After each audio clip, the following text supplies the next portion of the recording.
Hello, c'est Malou Monroe, bienvenue dans Pédagogie, le podcast de passage du désir. Partage de connaissances, témoignages et discussions, nos invités explorent la sexualité sous tous ses angles. Salut à toutes et à tous, c'est Malou, j'espère que vous allez bien. Je vous retrouve aujourd'hui pour un nouvel épisode Pédagogie. Pour ce nouvel épisode, on va s'interroger ensemble sur nos relations amicales et amoureuses. Sont-elles si différentes ? L'amour mérite-t-il plus d'attention que l'amitié ? Comment casser une potentielle hiérarchie et réinventer ses propres codes ? Je vous présente aujourd'hui Sam, l'auteur du compte Insta Appelle-moi Sam, notamment parce qu'il a plusieurs autres comptes Insta, il vous en parlera. Il a longuement réfléchi sur ce sujet. Sam, bienvenue. Hello Malou. Ça va ? Oui, ça va, je suis trop contente d'être ici avec toi. Moi aussi, je suis trop contente. Très contente de te rencontrer en vrai aussi. Parce que du coup, je t'ai découvert comme Charline Vermont sur mon écran. Sur Insta, mais t'es sur TikTok aussi, mais sur Insta, moi je suis pas trop sur TikTok encore, mais j'étais tombée sur toi et c'est vrai que ta voix m'avait complètement alpaguée, et puis les sujets que t'apportes, du coup, par rapport à ta vision sur les relations amoureuses, amicales, comment tu vis les choses, t'es très perso en fait, et on a vraiment l'impression que t'es notre pote, et tu nous racontes dans le creux de l'oreille tout ce que t'as traversé. J'avoue que je raconte grave ma life. Oui. Des fois, j'ai un peu honte de déballer tout ça. Mais quand je réfléchis à comment je vais faire mes vidéos, c'est vraiment de quoi je parle à mes potes, qu'est-ce que j'ai envie de raconter. Et c'est un peu ça. Sauf que maintenant, il y a beaucoup trop de gens. Il y a beaucoup trop de gens sur lesquels tu peux raconter des choses, c'est ça ? Oh non, qui écoutent genre mes histoires du coup. Mais c'est trop bien, ça veut dire que tu touches les gens et qu'en fait ils se ressentent aussi, enfin ils se sentent connectés aussi en fait, ils ont vécu des choses similaires sûrement. C'est grave cool, enfin j'ai l'impression d'avoir juste un immense groupe de potes, voilà, enfin genre j'ai vraiment des potes qui m'appellent Père Castor parce que j'ai toujours des histoires à raconter. Mais oui, parce que là vous savez pas, mais en off il a commencé à me raconter pendant 3/4 d'heure une histoire. J'avais trop envie d'enregistrer, mais je me dis mais attends, sinon on va déborder, on n'arrivera jamais à tenir. Mais c'est vrai que t'as une façon de raconter, genre on t'écoute quoi. Et puis on se sent connecté en fait. Enfin, après moi je me sens connectée peut-être parce que j'ai vécu des choses un peu pareilles, similaires avec ton parcours. Mais c'est vrai que t'as une façon de parler, de dévoiler tes émotions, de donner des images qui fait qu'on voit le cadre, on voit ce que t'as traversé. Et en même temps il y a toujours une petite leçon, quelque chose que tu as appris en fait là-dessus et un message que tu vas transmettre derrière. C'est grave cool. Ouais, c'est important pour moi au-delà de raconter ma life, de faire passer des messages d'amour, de joie et de positivité et d'apporter un peu de ça, un peu de soleil du coup et de bonheur dans la vie des personnes qui me regardent et qui m'écoutent. Et c'est quoi ta vie du coup ? Est-ce que tu es entouré de soleil, de bonheur ? Oh là là, ça ressemble à quoi ? C'est quoi ton lifestyle, ton Okay. quotidien ? Alors, pour situer un peu, du coup, j'ai 29 ans, je vis tout seul et je tiens à ça, enfin, avec mon chat, qui est incroyable. Il s'appelle comment ? Léo, Trop qui ressemble à un petit lion. J'adore. Et dans ma vie, globalement, je bosse de chez moi et j'ai beaucoup de petites routines de douceur, tu vois, genre de me faire mon petit cappuccino le matin, enfin plein de trucs doux. J'ai énormément de gens autour de moi, de gens que j'aime. En général, je vois une personne à peu près par jour. D'accord. Donc il n'y a jamais de journée où tu es tout seul dans ton cocon ? En fait, l'avantage de travailler de chez soi, c'est que j'ai quand même beaucoup d'espace pour moi au cours de ma journée. Et du coup, faire un déj ou un truc de sport ou genre une soirée avec des potes le soir, ça me fait grave du bien. Et comme j'ai beaucoup de gens que j'aime aussi, il y a un truc, juste il faut trouver le temps de les voir, tu vois. Bien sûr. Et ça m'apporte beaucoup de joie et de bonheur. Et j'ai, je pense, 5-6 personnes qui sont très très proches de moi. Un mix du coup on va en parler, hein, mais de relations amicales / amoureuses / un mélange un peu des deux, je sais pas trop. Ouais, d'accord, ok. Il y a des relations où c'est un petit peu dans une sorte de zone grise. Ouais, de ouf, okay. de ouf. Il y a des personnes, genre j'ai du mal à dire que c'est mes amis parce que j'ai l'impression que le mot est pas assez fort. En même temps, il y a des personnes, enfin tu vois, j'ai du mal à dire c'est mon mec. Enfin des fois je dis ça parce que c'est plus simple et comme ça les gens ils comprennent. Mais c'est plus par rapport aux gens autour. Ouais. Mais du coup, dans votre relation à vous n'avez pas forcément besoin de mettre un nom Je considère... en fait, je suis en polyamour et en anarchie relationnelle, pour être plus précis. Alors, je comprends rien. Ouais, je t'ai perdu. Normal. En gros, je hiérarchise pas mes relations. Quand je te dis parmi les 5-6 personnes qui sont les plus proches de moi, toutes ces personnes-là, elles sont au même niveau. Et dedans, il y a ma sœur, il y a des personnes avec qui je partage du sexe, des personnes avec qui je n'en partage pas. Voilà, amis / amoureux, je sais pas trop, mais en tout cas, c'est des personnes qui sont très proches de moi et c'est ça qui compte, et je les mets toutes au même niveau. Ouais. Mais alors, c'est quoi le terme anarchie relationnelle ? Ça veut dire qu'il y a des relations dans tous les sens. Il n'y a pas de statut, il n'y a pas de relations qui sont au-dessus des autres. Ouais, c'est ça. Après, moi, c'est ma manière de vivre l'anarchie relationnelle. C'est juste d'éviter de mettre des étiquettes et d'éviter de dire, ok, cette personne-là, c'est mon amoureux, je baise avec. Du coup, je vais faire plus d'attention, je vais lui donner plus d'amour. Grosso modo, si tu veux, j'ai des amis à qui je fais des cadeaux. Si j'ai une personne de ce cercle-là qui est en PLS, je peux arriver chez elle ou chez lui le soir avec, je sais pas, des ramen, tu vois, et un bouquet de fleurs. Enfin, en fait, des trucs que tu ferais normalement pour un amoureux, qui sont construits socialement pour les relations amoureuses. Qu'on va catégoriser en mode c'est le truc romantique. Ouais, c'est ça. Je sais pas, de faire des petites attentions en permanence. J'ai des amis en particulier avec qui on se fait tout le temps des petits cadeaux, tu vois, genre juste des petits trucs en mode hey, j'ai pensé à toi, et t'offres un petit truc, une broche, une connerie, tu vois, enfin vraiment une pâte à tartiner, whatever, tu vois, enfin un livre, genre des petits trucs comme ça que tu ferais pas forcément normalement dans les relations amicales. Ou juste quand il y a une date un peu officielle, là c'est l'anniversaire. Ouais, voilà. Là il y a un nouveau-né qui arrive, là il y a, je sais pas, un EVJF, un EVG, un truc comme ça, de manière générale quand on voit autour. Même... Là en fait c'est des petits cadeaux, des petites attentions. Ouais, des attentions, ou même ça va être, par exemple, quand j'ai un proche qui me dit qu'elle a une date importante, je me le note dans mon agenda juste pour lui envoyer un petit message et lui dire « Hey, bonne reprise au taf et tout, je pense à toi » avec un petit emoji soleil ou un truc comme ça, tu vois. C'est pas forcément des trucs matériels, ça peut aussi être des choses comme ça. Ou par exemple, récemment, j'ai un ami qui se sentait pas bien, qui a envoyé un message. J'étais en mode, si tu veux que je vienne chez toi, je peux, tu vois. Enfin, en fait, juste ce soir, je peux annuler mes plans. Tu me dis, si t'as besoin de moi, je suis là. Et ça, c'est super précieux, en fait, et d'avoir déhiérarchisé mes relations très proches, ça me permet au final d'avoir des relations plus riches et quelque part plus saine aussi, tu vois. Enfin... Mais tu t'as toujours vécu comme ça ou non, c'était comment avant ? Oh là là. C'était comment ? Pour que tout à coup tu te mettes à réfléchir à ça, que tu commences à observer ça, que tu dis ok, je vais faire un changement par rapport à ma façon de gérer mes relations amoureuses, parce que t'es aussi polyamoureux, donc t'as d'autres relations en même temps, amoureuses, et mes relations amicales. T'étais comment avant ? Raconte-nous le Bronx un petit peu. Je vais sortir les dossiers. Non, en vrai, il y a 5 ans, déjà j'ai transitionné, donc j'étais une meuf 6-7 en relation monogame. 6-7. Cisgenre hétérosexuel. Donc en gros, j'étais en couple avec un mec, on a passé 5 ans ensemble, on avait un chat, on habitait ensemble, on projetait de se marier, d'avoir des enfants en compagnie, tu vois. Cisgenre, juste petit astérix, genre... En accord avec son genre attribué à la naissance. Merci. Voilà. Astérix fermé, c'est pas une parenthèse, bref, je suis con. T'inquiète. Ok, très bien. Mais du coup, j'étais dans le truc méga classique, quoi. Enfin, genre 25 ans, tout ça. Et puis, c'est passé plein de trucs dans ma vie. J'ai réfléchi de ouf, genre...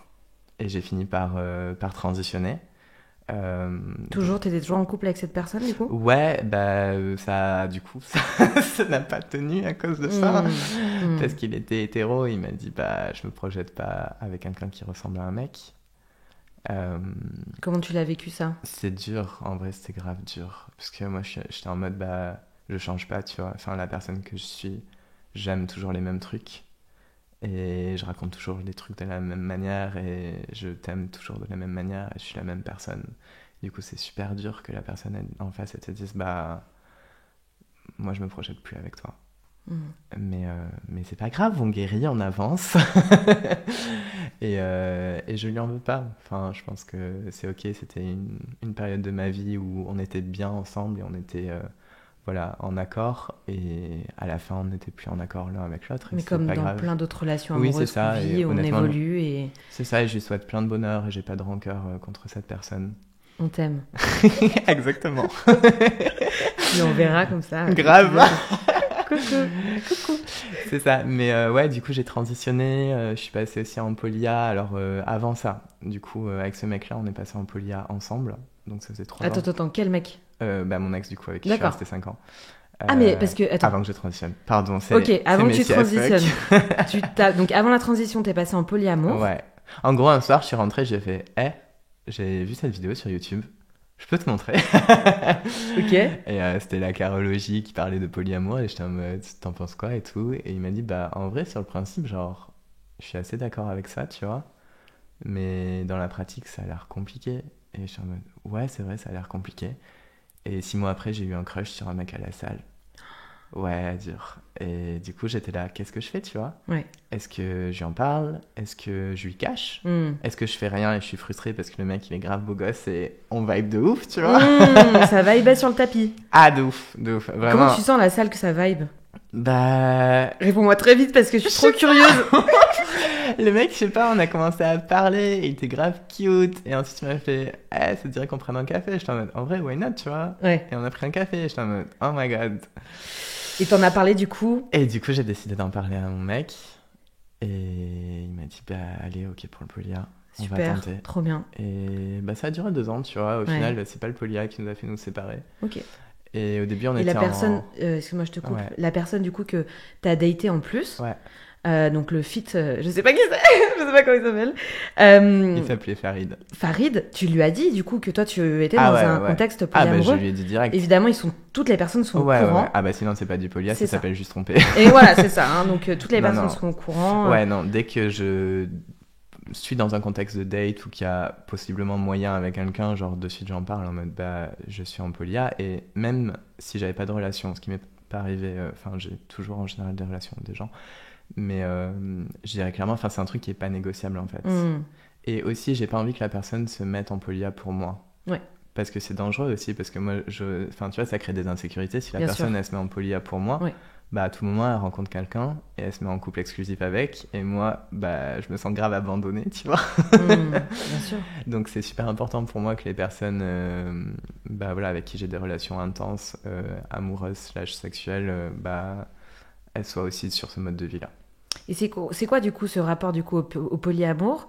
Donc, tu as eu ta transition aussi, mais qu'est-ce qui, du coup, t'a amené à réfléchir un petit peu sur ta gestion aussi Alors, bah, des du relations coup, amicales? quand on s'est séparés avec mon ex, on vivait ensemble, je me suis mis à vivre tout seul, ça me faisait grave peur. C'était la première fois, genre ça faisait... Ouais, bah j'ai toujours vécu en couple et tout, enfin moi j'ai fait des relations longues, enfin voilà, les trucs où tu vis enfin... Genre depuis mes 17 ans, je vis avec des mecs, quoi. Enfin, ah ouais? Ah, j'en ai ramassé des chaussettes. Mon Dieu. Pardon. Non mais t'inquiète, ça paraît vérité. cliché mais c'est tellement la vérité. Bah ouais, de ouf. C'est tellement la vérité. Ouais. Et j'avais peur de vivre tout seul, j'avais peur de me sentir seul et tout. Et justement, genre j'ai une vie beaucoup plus intense socialement parce que bah du coup je sortais le soir, je voyais des gens. Quand tu t'es remis tout seul? Ouais. Ok. Mais ça m'a fait grave du bien. Et je me suis dit, aujourd'hui, je veux plus vivre avec quelqu'un, j'ai envie d'avoir mon espace à moi et de choisir quand je vois les gens et d'apprécier chaque minute où je vois la personne et pas de me dire, putain, il est relou, il est encore sur le canapé, il me saoule, tu vois. Et surtout que là, t'as pas de compromis ou à faire sur le fait que t'invites qui tu veux chez toi. Ouais, c'est ça. T'as pas demandé à la personne en face, est-ce que je peux? Est-ce que ça te dérange pas? Parce que des fois, on a envie d'être tranquille, on a pas forcément envie qu'il y ait tout le temps des potes qui débarquent. Il y a un truc qui est hyper libérateur à avoir son espace, à gérer son planning. Aussi, je veux plus me marier, je veux plus avoir d'enfants. Et ça, pareil, bah, ça m'extrait de ce schéma hyper normatif et tu sais, de l'escalator de l'amour où vraiment, bah, tu te mets ensemble, t'habites ensemble, tu te maries, t'as des enfants. Je suis en dehors de ça, c'est plus une option. Du coup, il y a un truc hyper libérateur où j'ai plus besoin de choisir quel partenaire, avec quel partenaire je vais avoir des projets de vie ou des trucs, tu vois. En fait, mes projets de vie, ça va être faire un spectacle de cirque, ça va être, je sais pas, construire des trucs, des projets artistiques et tout, mais ça, en fait, on s'en fout avec qui je le fais. Ouais, en fait, tu vois plusieurs projets de vie. Ouais. T'en as pas un qui est centré sur la relation amoureuse à bâtir et à essayer de garder toute sa vie, quoi. C'est mes projets, je les fais potentiellement avec des gens, mais pas parce que c'est une relation amoureuse ou sexuelle. Exactement, ok. Et ça, c'est hyper libérateur. Et il y a une personne qui en parle hyper bien, Océan, qui est un mec trans dont j'aime beaucoup le travail, qui a fait toute une série sur France TV sur justement la famille et le fait de potentiellement faire un enfant avec une personne qui est ton ami, qui est sa meilleure pote. Et je trouve ça hyper intéressant aussi de se dire on peut aussi construire des choses en dehors des relations amoureuses et sexuelles parce que souvent c'est plus stable en plus. Mais oui. Comment tu pourrais l'expliquer ça, qu'une relation amicale soit plus stable ?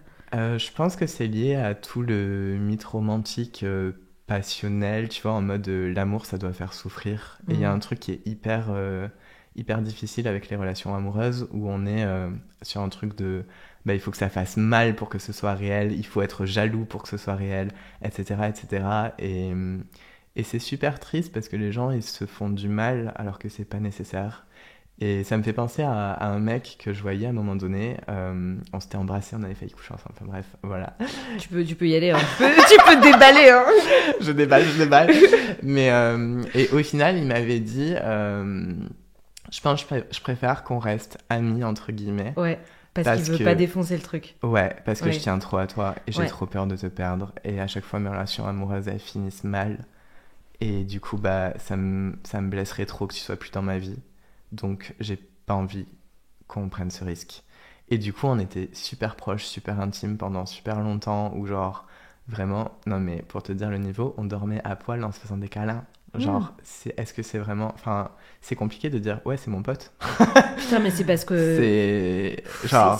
En fait, c'est là où la limite amitié-amour, c'est plus trop, en fait. Genre, tu sais pas, en fait, enfin, tu vois, est-ce que c'était de l'amour, est-ce que c'était de l'amitié? Je sais pas, juste, c'était une personne que j'aimais énormément. Et au est-ce final, que du coup, le fait d'insuffler un petit peu de sexualité dans la relation, qui va du coup, on va dire, ça bascule sur la relation plutôt amoureuse, on peut se dire ça. Est-ce que c'est pas là où du coup, il y a des blessures plus profondes qui vont ressortir, justement? Les gens ils disent, c'est comme ça, en fait, que mes relations, elles foirent. Alors si je reste dans le contexte amical, il y a peut-être moins cette fragilité. Après, comment on peut expliquer ça? C'est quand même assez curieux. C'est compliqué. L'amour, c'est pas le sexe, en fait, non plus. Enfin, et tu vois, il y a des personnes asexuelles aussi qui ressentent de l'amour romantique. Enfin, c'est hyper compliqué. Et moi, pour le coup, je suis une personne qui n'est pas asexuelle. Et en général, du coup, quand je parle des relations autour de moi, j'ai tendance à dire mes amoureux ou mes mecs. Quand je parle de personnes qui sont très proches de moi et avec qui j'ai des relations sexuelles, mais en soi...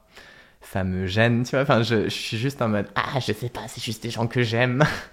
Et tu vois, faire la différence entre des amis dont je suis extrêmement proche, avec qui je dors, sur qui je compte et que j'aime au même niveau, tu vois, en termes émotionnels, bah je sais pas, je trouve ça un peu naze de leur donner une étiquette spéciale à une personne en particulier parce que je couche avec. Du coup, enfin, je sais pas, c'est compliqué. À partir de quand tu te dis, du coup, cette personne est mon amie et cette personne-là, je suis en relation amoureuse avec elle, du coup? Bah justement, moi, je me le dis pas. En général, les gens que je rencontre dans un contexte de date, je leur dis, bah moi, je suis en anarchie relationnelle.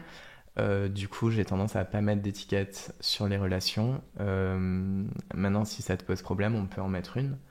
Et du coup, c'est un truc qu'on discute, tu vois. Et par exemple, j'ai une personne que j'aime énormément qui m'a dit, bah, moi, je te considère comme mon amoureux et comme ma relation principale. Donc lui, il est plus dans une vision hiérarchique du polia. Et je lui dis, bah, moi, je suis OK que tu te dises ça. Par contre, de mon côté, je suis en anarchie relationnelle, tu le sais. J'ai envie de te donner cette place-là dans ma vie, donc de te voir tant de fois par semaine, de tel niveau d'intensité émotionnelle. Voilà ce que tu peux attendre de moi. Par exemple... T'arrives à le... Comment dire, à dire à quel niveau d'intensité émotionnelle tu peux donner Pour moi, c'est une question de par exemple, si tu es en PLS le soir et tu m'appelles, oui, tu vas être une priorité. Ça, je suis capable de le dire. Ou à une autre personne, je vais dire, bah... si tu pètes la forme, je m'en fous. Non, c'est pas ça. C'est plus une question de care. Ou Bien par sûr. exemple, si tu as un truc important dans ta vie qui se passe, tu fais une expo, t'as machin, whatever, tu vois, et que tu as envie que je sois là, je serai là. Ok. C'est plus en termes d'actes concrets, genre qu'est-ce que tu peux attendre de moi, où c'est qu'on met la relation, à quelle échelle, tu vois, tout ça on en discute, et au final c'est pas, je dis pas ouais je suis en anarchie relationnelle, je m'en fous de toi, et genre je fais le mec qui s'en fout, qui est pas engagé, c'est pas du tout ça, pour moi c'est juste, je vais pas forcément mettre une étiquette parce qu'il y en a pas qui me convient réellement, mais on va discuter de tous les paramètres de notre relation et on va se mettre d'accord pour la mettre au bon endroit. Et pareil, j'ai une personne récemment où on s'était dit qu'on était en relation plutôt amoureuse, mais on savait pas trop. C'est une personne qui a très peu de libido, donc je crois on a couché ensemble une fois. En un an de relation, tu vois, enfin vraiment genre ok. quasiment rien, ouais. Et au bout et récemment, enfin il y a 2-3 mois, il m'a dit bah en fait finalement je serais plus à l'aise à ce qu'on dise qu'on est amis parce que je mets pas des attentes au même niveau et j'ai l'impression que t'es un meilleur ami pour moi que t'es un amoureux. Je lui dis bah ok, moi il y a pas de souci, enfin est-ce que tu veux des changements dans la relation? Et la personne m'a dit non. Donc je suis en mode bah franchement moi tu mets l'étiquette que tu veux, genre j'ai aucun problème. tant que la relation elle change, enfin, et si tu veux que la relation elle change aussi, on peut la faire évoluer. Mais elle m'a dit, bah, la relation telle qu'elle est, elle me convient, juste, moi, personnellement, j'aimerais mettre une autre étiquette parce que ça me convient mieux, et je suis en mode, bah, go.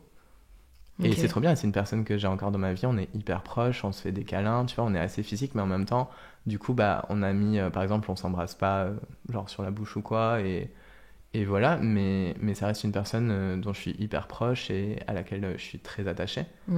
Et au final, je m'en fous de l'étiquette qu'on met dessus. Et pareil, tu vois, j'ai un pote, genre on a relationné entre guillemets pendant 6 mois, genre on se voyait toutes les semaines ou tous les 10 jours. On passait la soirée ensemble, on discutait de nos vies, on baisait, on dormait ensemble, on faisait un petit déj le matin, c'était grave cool, on est déjà partis en vacances ensemble. Enfin bref, c'est une personne que j'aime beaucoup. Et au bout de 6 mois, il m'a dit ouais, en fait j'ai rencontré une meuf et c'est grave intense et genre je pense que j'ai pas l'espace émotionnel d'avoir autant de personnes. Et il m'a dit est-ce que c'est ok si on se voit plus en mode pote? Et je suis là bah ouais. Et il y a un peu un truc d'ego où j'étais en mode on veut plus de moi. Bah ouais, oui. Mais c'est pas grave, tu vois, passer la blessure d'ego où je suis en mode bah je comprends aussi, enfin c'est trop bien pour toi et ça me fait plaisir et je suis heureux pour toi, tu vois, que tu rencontres une meuf avec qui ça se passe trop bien et c'est trop chouette et tout. Et je suis heureux aussi que tu me laisses une place dans ta vie et que tu aies envie de me voir. Et aujourd'hui, c'est une personne avec qui je suis encore amie et que j'aime beaucoup et sur qui je sais que je peux compter et avec qui on fait des trucs fun et je connais aussi sa meuf et c'est chill, tu vois. Enfin, c'est trop bien. C'est ok que les relations elles évoluent et je trouve que justement un des avantages du polia et de l'anarchie relationnelle, c'est que ça donne un truc qui est vachement plus fluide et plus confortable et où t'as pas besoin de, je sais pas, tu prends les gens pour ce qu'ils sont prêts à te donner et ce qu'ils peuvent t'apporter et tout ça. Sans plaquer des grosses attentes qui peuvent mettre des pressions et détruire des relations. Ouais, de ouf. Il y a vraiment un truc que je trouve avec le couple exclusif et ce fameux escalator de l'amour où t'as besoin de cocher des cases, tu vois, genre t'as ton cahier des charges et tu rencontres des gens et ils fit jamais tous les critères parce que c'est impossible, c'est une personne qui n'existe pas en fait. Et du coup, il faut faire des compromis et te dire, ok, est-ce que ce compromis-là, il est ok? Est-ce que je pourrais trouver une personne qui fitterait encore mieux mon cahier des charges? T'as toujours ce truc-là, cette angoisse, alors que le polia, c'est un peu plus chill. Surtout par les temps qui courent avec toutes les applis. Ouais, de ouf. De ce côté, on se pose plein de questions, on a toujours envie de plus et tout.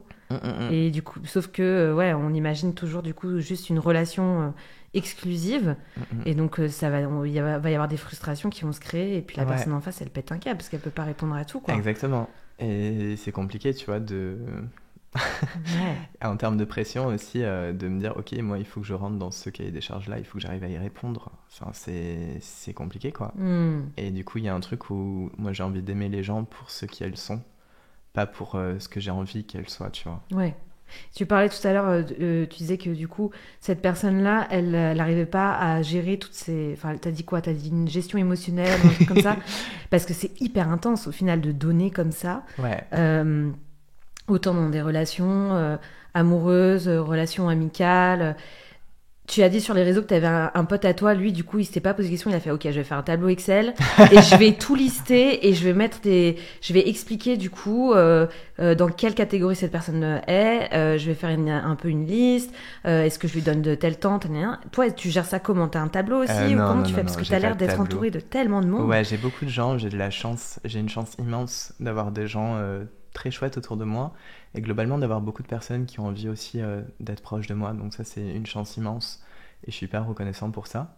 Mais c'est vrai qu'il y a un moment donné où j'ai un temps limité et je peux pas voir tout le monde. Et même au niveau de la du cœur, du cerveau, tu prends les énergies des gens, tu vois, quand tu les vois, quand tu sais. Mais en même temps, ça apporte énormément de bonheur. Ça apporte énormément. C'est des moments qui sont... Ça a l'air de faire partie vraiment, mais à 80% de ta vie, en fait. De ouf. Vraiment, enfin, c'est une énorme partie de ça et mon travail. Ton travail, du coup, que tu as aussi, au final, choisi pour avoir du temps comme ça pour les autres. Alors, à la base, je l'avais pas choisi pour ça. Du coup, je suis créateur de contenu sur les réseaux sociaux. À la base, je partage des recettes véganes. Ouais. J'ai pas vraiment choisi ce travail, mais il m'est un peu tombé dessus, tu vois, en mode j'ai créé un compte Instagram et puis ça a pris de l'ampleur, tout ça. Ouais, mais au final, t'avais une impulse de faire quelque chose de manière indépendante. J'adore la bouffe, en fait. C'est surtout ça, j'étais passionnée par la bouffe. Et il y a aussi un truc qui est très lié à l'amour et aux relations dans le fait de faire à manger pour les autres. Moi, c'est quelque chose que j'adore. Et bah, ça fait partie clairement de mes langages de l'amour, genre de faire manger aux autres. Normal. D'ailleurs, je suis un peu déçue qu'il n'y ait pas un petit cake aux olives là sur la... Non, mais la merde. Tu sais que la vérité, j'ai fait des cookies hier, il m'en restait 2 et je voulais en amener et je les ai oubliés. Je suis désolée. C'est pas grave. Genre... C'est pas grave. T'inquiète. T'inquiète. Déjà, ça me fait plaisir que tu y aies pensé, donc y a pas de souci. Et est-ce que t'as des petits, justement, juste pour voir un petit peu, ok, les personnes que j'ai envie de continuer à voir et tout, sur quoi tu te bases un peu? Tu te fais des petites grilles de lecture? Je me fais pas des Excel ou des trucs comme ça, mais c'est des sujets auxquels je réfléchis de manière active, en mode... tu vois, j'ai vécu une rupture il y a genre 10 jours, qui s'est trop mal passée en plus. Horrible. Mais bon, bref, j'en parlerai sur les réseaux sociaux. Pour les gens qui veulent avoir la petite histoire. C'est sur quoi? Sur lequel Sur compte? Appelle-moi Sam. Voilà, ok, parce qu'il y a deux comptes. Hein. Comment il s'appelle ton compte? Elsie Lalou. Ok. Et ça, c'est le compte culinaire. Exactement. Et sur Appelle-moi Sam, je raconte toute ma vie. On aura du coup tous les détails. Avec 0 filtre. Et ok, voilà. trop bien. Et je suis un peu gênant, mais c'est pas grave. Non, il n'est pas gênant du tout. Non. Bref, et du coup, j'ai vécu une rupture où le mec vraiment était horrible avec moi sur la fin. Et en fait, je réfléchissais à la relation et qu'est-ce que moi j'attends des relations, tu vois. Et c'est un truc auquel j'ai déjà réfléchi. Et du coup, moi, quand je réfléchis à des relations pour me dire, ok, est-ce que cette relation, elle est importante pour moi? Est-ce qu'elle a de la valeur? C'est déjà quand je pense à la personne, est-ce que ça m'apporte de la joie, tu vois. Vraiment en mode Marie Kondo. Je sais pas si tu vois, si t'as la ref. C'est quoi, c'est spécialiste du rangement. Ouais, exactement. En gros, elle dit genre, tu prends un vêtement et pour savoir si tu le gardes ou pas, il faut qu'il te sparkle joy. Elle dit donc, vraiment un truc qui pétille, tu vois. Donc quand je pense à la personne, est-ce que ça me fait ça? Déjà, c'est un bon indicateur. Ensuite, est-ce que la personne, je trouve qu'on va dans le même sens, tu vois? Est-ce qu'on fait des activités ensemble qui me plaisent? Est-ce que, d'un point de vue perso, ou ça peut être juste, même, elle m'apporte un truc apaisant parce que on va se voir, on va mater une série sur Netflix, et moi, ça me fait du bien parce que c'est un truc que j'ai du mal à faire tout seul. Ok. Genre, ça peut être ça. Ou est-ce que, genre, j'ai un pote, par exemple, on parle énormément justement de relations, d'émotions et tout, il m'apporte énormément à ce sujet-là. Et du coup, la relation, elle est hyper précieuse pour moi, tu vois, parce qu'il y a un truc où j'adore discuter avec cette personne, ou je sais pas, j'ai des potes, par exemple, du cirque, on fait du cirque ensemble et tout, enfin, bref, ça. Donc des passions communes aussi? Ouais, des passions communes, mais pas forcément, tu vois, c'est juste, est-ce que j'aime quand on se voit, est-ce qu'on fait tout ça? Il y a la dimension de care aussi, qui est importante pour moi. Est-ce que si je suis pas bien, la personne, elle va prendre soin de moi? Moi, c'est un truc qui est hyper important. J'ai vécu un deuil il y a 1 an et demi d'une personne dont j'étais très très proche, donc un amoureux, entre guillemets. Ça a été super dur. Enfin, perdre une personne comme ça à cause de la guerre, c'est hyper violent. Et la chance que j'ai eue, c'est que c'est une personne qui prenait beaucoup de place dans ma vie. Enfin, vraiment, on se voyait 3-4 jours par semaine. Il était journaliste et du coup, il bossait le week-end surtout, donc on se voyait la semaine, il m'aidait à tourner mes vidéos, on mangeait ensemble et tout, enfin, c'était grave cool, c'était une personne que j'aimais énormément. Et quand il est mort en Ukraine, ça a été un choc horrible, évidemment, mais ensuite, je me suis rendu compte à quel point j'avais des gens autour de moi, tu vois, qui étaient là pour moi. Genre, les 5-6 personnes ultra proches dont je parle là, tu vois, tout le monde était en mode, ok, on fait un planning et genre, tu vas pas être seul en fait. Genre, tu nous dis et on se relaie pour dormir avec toi, on se relaie pour t'amener à bouffer. Et franchement, putain, genre, ça me met les larmes aux yeux, genre, évidemment, premier mais c'est degré. tellement touchant. En fait, parce qu'il y avait un truc qui était hyper fort où les gens étaient en mode, on va prendre soin de toi et on va être là. Et c'est un truc qui est tellement précieux. Et du coup, le care, c'est une dimension qui est extrêmement importante pour moi. Parce que même dans des petits trucs de la vie, tu vois, je me sens pas bien, ou de se sentir en confiance pour le dire, pour en parler, que la personne en face de toi, elle te dise pas, ouais, genre, je m'en balèque, tu vois. Bien sûr. Enfin, en fait, c'est important pour moi de pouvoir parler, de pouvoir recevoir et inversement. Enfin, j'adore prendre soin de gens et pour moi, il n'y a rien de plus précieux qu'une personne qui me dit, là, je me sens pas bien et j'aimerais que tu sois là pour moi. Et ça, c'est une marque de confiance de ouf et évidemment, je vais être là pour toi. Donc ça fait partie des dimensions importantes. Ensuite il y en a d'autres, enfin bref, je vais pas tout développer, mais tout ça. Et du coup je pensais à la relation que j'avais avec ce mec et mes potes. Enfin, j'ai un ami proche qui m'a dit, faut pas que tu restes pour la relation que ça pourrait être, mais pour la relation que c'est réellement, et réfléchis à ce qu'elle est et pas à ce qu'elle pourrait être. Et ça, c'est grave un bon conseil. C'est un vrai conseil, ça. De ouf. Et la vérité, je me suis dit, en fait, pour moi, la relation, ce qu'elle pourrait être, j'ai l'impression que c'est atteignable facilement parce que c'est des trucs du chemin que moi j'ai fait. Mais pour ce mec-là, bah, c'est à des années-lumière et on peut pas changer les gens, surtout quand ils ont pas envie de changer. Du coup, bah, ouais, la relation réelle, elle était nulle en fait. Enfin, il m'a énormément blessé. Et du coup, il y a un moment donné où t'es en mode, bah, juste, ça vaut pas le coup, ça pourrait être trop bien. Mais là, c'est pas trop bien. La vérité, c'est pas trop bien. Et du coup, il y a un truc qui est hyper important. Bon, c'est quand même lui qui m'a largué, hein, je tiens à le préciser. Ouais. Mais il m'a rendu service parce que bah, j'ai un truc où j'aime pas abandonner les gens, tu vois. Quand j'aime quelqu'un, vraiment, je vais être là et je vais être là jusqu'au bout. Je suis super têtue. Mais même si la personne, au final, ne répond pas à ce que tu disais tout à l'heure, qui est d'être dans le care, au final, et qui va... Bah, j'essaie, en fait, enfin...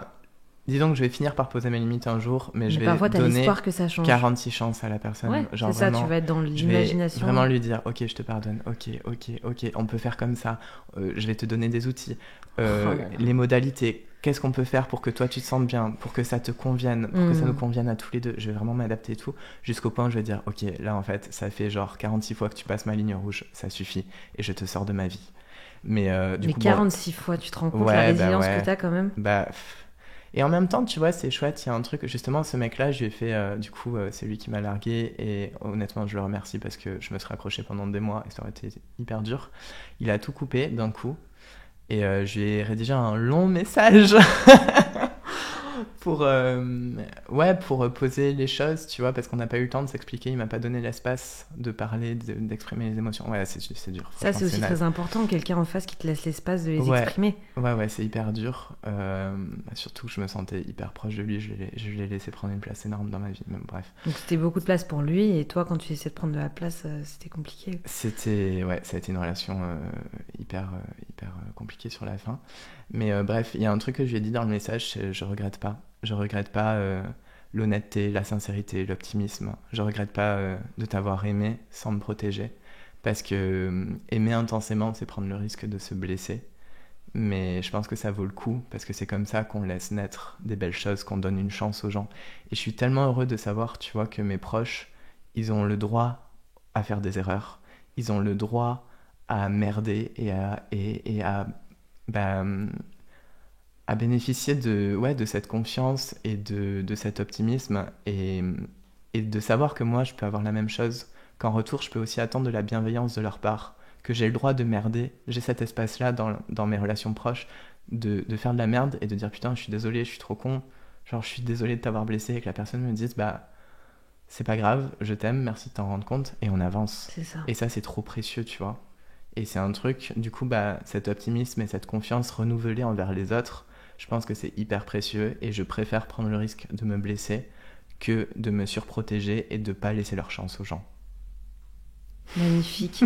J'ai tellement envie de finir le podcast là-dessus, mais c'est tellement riche, il y a tellement de choses à développer. Est-ce que tu peux, pour qu'on termine sur cette note déjà hyper optimiste, mais juste nous dire, conseiller aux auditeurs et aux auditrices 2 choses qui t'ont poussé à réfléchir à tout ça. Grave. Tu m'avais parlé du bouquin Désir à tout prix. Ouais, de Talma Desta. Exactement. C'est un auteur que j'adore qui fait alors il est journaliste, il fait un travail incroyable, notamment sur les questions LGBT+. Et du coup, il a sorti 2 livres que je recommande. Son deuxième, c'est La fin des monstres, qui parle de transidentité et qui est incroyable, que je conseille vraiment à toutes les personnes qui comprennent pas trop ces sujets-là. Et il l'aborde d'un point de vue très personnel et il raconte juste son parcours de vie. Donc ça, déjà, je le conseille. Mais là, c'est plutôt son premier essai qui est Désiré à tout prix, où il parle de l'injonction à la sexualité dans une première partie. Et de ce truc de course effrénée, tu vois, à la sexualité, à performer quelque chose et à être en permanence mal, parce que tu peux pas performer aussi bien que ce qu'on attend de toi et de chercher à toujours trouver des palliatifs, tu vois, genre des coches, des sextoys, des machins, tout ça, et que ça fait une course et une pression à la performance et à la sexualité qui est hyper dure. Et dans la deuxième partie, il parle de remettre de l'intimité ailleurs que dans le sexe. Et c'est un truc qui m'a fait beaucoup de bien, je l'ai lu au bon moment en fait. C'était, je sais plus, il y a peut-être 2 ou 3 ans. Et ça m'a fait beaucoup réfléchir, où il disait qu'il y a aussi de l'intimité à aller au cinéma ensemble et à faire d'autres choses en fait. Et ça m'a vraiment fait réfléchir, ça a nourri mon chemin pour justement déhiérarchiser mes relations et mettre plus d'amour, plus d'intention dans les relations qui ne sont pas amoureuses / sexuelles. Merci Sam. Je pense que T'es trop beau. T'es trop chou. Et la deuxième reco, c'est peut-être le podcast Le cœur sur la table de Victoire Tuaillon qui parle justement de tout ça, de déconstruire le schéma relationnel monogame, normatif, on va dire, la métaphore de l'escalator de l'amour, je le tire de là. Tu le tires de là, ok. C'est un épisode, je crois que c'est le titre d'un épisode, je veux pas dire de bêtises, mais il me semble. Mais en tout cas, j'ai écouté tout le podcast et il est très intéressant et je pense qu'il peut aider aussi à faire du chemin. Ouais, sur beaucoup de sujets. Hein. Il y a les couilles sur la table, ça c'est encore... Mais c'est la même... Tu sais que c'est en partie à cause de ce podcast, je vais pas dire de bêtises, mais que j'ai transitionné quand même. Ah ouais. En fait, c'est très bien fait en même temps. Hein, ouais. Tu poses plein de questions. J'ai tout écouté d'un coup. Ça te fait ouvrir en fait les perspectives. Ah, mais j'ai tout écouté d'un coup un été. Moi, j'étais une meuf à la base plutôt féministe, en mode... Ouais. T'es plus féministe?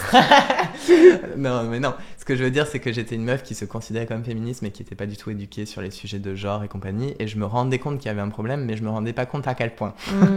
Genre, je voyais la petite pointe de l'iceberg, tu vois, et je voyais pas tout le bordel en dessous. Ouais. Et j'ai écouté tout ce podcast en un été. J'ai plongé dans le truc et du coup dans l'eau glacée t'es sorti non, mais j'ai lu plein de bouquins de sociaux, genre vraiment d'un coup j'ai fait une overdose et à la fin j'ai fait ouais en fait j'ai plus trop envie d'être une meuf. Mais c'est intense hein. Quand tu creuses tout ça c'est très intense hein. J'étais tellement en colère. C'est ça crée la colère hein.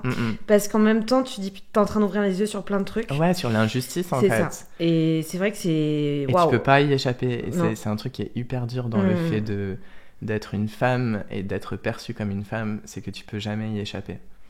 Mais bon. Mais regarde pas comme ça parce que j'ai tiré une balle là. Je suis désolée. Au secours. Non mais ouais, c'est un chemin. Mais c'est un autre sujet. C'est un autre sujet et sur lequel on peut aussi parler pendant des heures. Exactement. J'aimerais bien prendre le mic un petit peu pour en parler des heures et des heures parce qu'il y a tellement de choses à dire. Mais bon, là on a déjà vachement partagé, c'est trop bien. Je te remercie. Merci à toi. C'était très riche, très cool. Et puis, ça me fait trop plaisir de pouvoir partager avec toi tout ça. Pas grave, c'est un plaisir. Merci. Désolée, je suis un petit peu turlubulée, là, je sais pas comment on dit. Bref. Et merci à tous et à toutes d'être là, d'être encore là avec nous, de nous écouter. C'est un plaisir pour moi de développer avec Passage du Désir ce podcast. Merci Sam d'avoir donné ton temps. Encore une fois, merci à toi et merci à tous les auditeuristes. Et j'espère que ça aidera un tout petit peu, même des personnes qui ont des relations tout à fait dans la norme. Mais voilà, de remettre de l'amour, de remettre de la joie dans tout ça. Si vous voulez creuser tous ces sujets, Sam en parle beaucoup sur sa page Insta, qu'on retrouve sur TikTok aussi. Donc appelle-moi Sam. Et puis merci d'être là, d'avoir écouté ce podcast Pédagogie, conçu par Passage du Désir, l'enseigne dédiée au développement durable du couple et animé par moi-même, Malou Monroe. Retrouvez-nous en boutique, sur internet, mais aussi sur Insta où nous sommes à l'écoute de vos suggestions pour les futurs épisodes. Et bien sûr, n'hésitez pas à vous abonner. À très vite pour d'autres épisodes du podcast Pédagogie qui sont publiés 2 fois par mois. Bisous!